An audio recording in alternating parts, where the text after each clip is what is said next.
Hello friends, இந்த coil கூட்டு வைக்கலாம், இல்லை பொரியல் வைக்கலாம். ஆனால் ரெண்டுமே சுமாராக தான் இருக்கும். அவ்வளோவா நிறைய பேருக்கு பிடிக்காது. ஆனால் இந்த மாதிரி சட்னி வச்சு பாருங்கள், இருக்கிற இடமே தெரியாது, அவ்வளோ டேஸ்ட்டாக இருக்கும். அதுக்கு ஒரு 7-8 சின்ன வெங்காயம், ஒரு குட்டி சைஸ் பெரிய வெங்காயம், ஒரு சவுக்காய் ஃபுல்லாக பீல் பண்ணிவிட்டு நடுவில் இருக்க சீடையும் எடுத்துகிட்டு குட்டி குட்டியாக வந்து கட் பண்ணி வச்சுக்கிறேன்.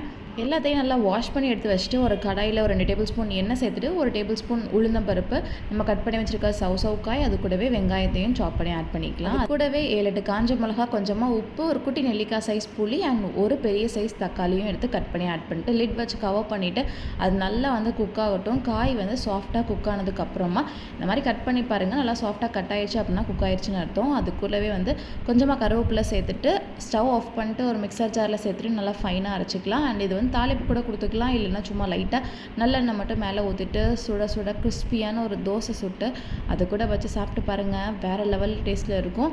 என்ன சட்னின்னு யாராலையும் கண்டுபிடிக்க முடியாது.